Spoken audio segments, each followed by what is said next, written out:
하나님 고맙습니다. 오늘도 말씀을 통해서 우리에게 주실 은혜를 기대합니다. 하나님 나라의 방법대로 그 나라의 가치를 따라 살아갈 수 있는 복된 청소년들 되게 도와주시옵소서. 예수님 이름으로 기도합니다. 아멘. 오늘 주실 하나님 말씀 사도행전 14장 8절에서 28절입니다. 27절, 28절. 그들이 이르러 교회를 모아 하나님이 함께 행하신 모든 일과 이방인들에게 믿음의 문을 여신 것을 보고하고 제자들과 함께 오래 있으니라. 아멘. 오늘 말씀의 숲을 살펴보도록 하겠습니다. 많은 핍박과 회방에 의해서 결국 사도 바울과 바나바는 루스드라라는 곳으로 옮기게 되죠. 이 루스드라에서 어떤 해프닝이 일어나게 되는데 걸을 수 없는 사람의 병을 치유를 해줬더니 그들이 자신들을 신으로 알고 경배하려는 그런 일이 있었습니다. 그리고 거기서 환영만 받았던 것이 아니라 계속해서 바울을 회방하는 유대인으로 말미암아 핍박을 받았죠. 어려운 일을 많이 당했습니다. 그럼에도 불구하고 계속 선교를 놓치지 않았고 결국 1차 선교를 마무리하고 돌아와서 선교 보고를 하는 아름다운 장면이 기록되어 있습니다. 오늘 말씀을 가까이서 한번 살펴보도록 하죠.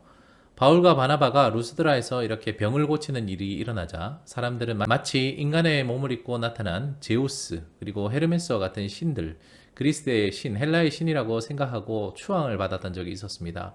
선교하다 보면 참 이런 웃지 못할 일이 많이 생기는데요. 사도 바울은 그들을 절제시키고 우리는 하나님이 아니라 우리는 예수님의 증인일 뿐이다 라면서 겸손한 모습을 보이기도 했습니다. 그들 이렇게 환영받고 사랑받았을 뿐만 아니라 오늘 19절 20절 말씀 보시면 돌에 맞아 죽을 뻔한 그죠? 거의 기절해서 죽을 뻔한 그런 상황까지도 기록되어 있습니다. 참 전도자의 삶이라는 것이 다이나믹하지 않습니까? 결국 바울과 바나바는 하나님이 지켜주셔서 무사히 돌아와서 선교 보고를 할 수 있었지만 말이죠.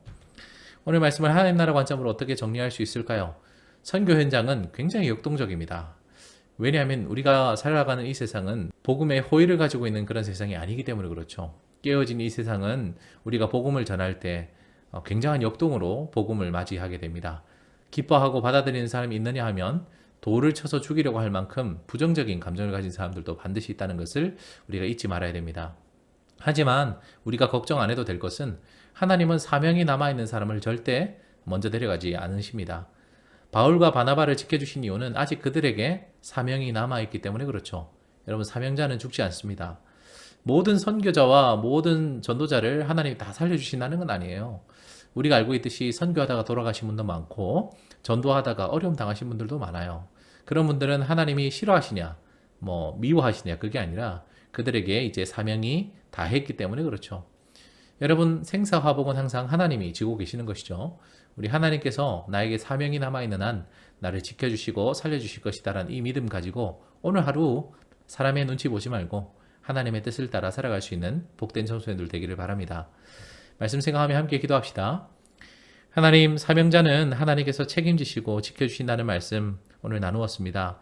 우리가 때로는 사람들을 두려워하고 이 세상이 너무나도 크고 위대해 보여서 하나님 말씀을 따라 살아가는 것을 주저할 때가 참 많습니다. 하지만 사명자는 하나님이 책임지신다는 이 말씀 기억하면서 오늘 하루도 사람을 기쁘게 하며 사는 것이 아니라 하나님을 기쁘시게 하며 살아갈 수 있는 복된 청소년들 되게 도와주시옵소서. 예수님 이름으로 기도드리옵나이다.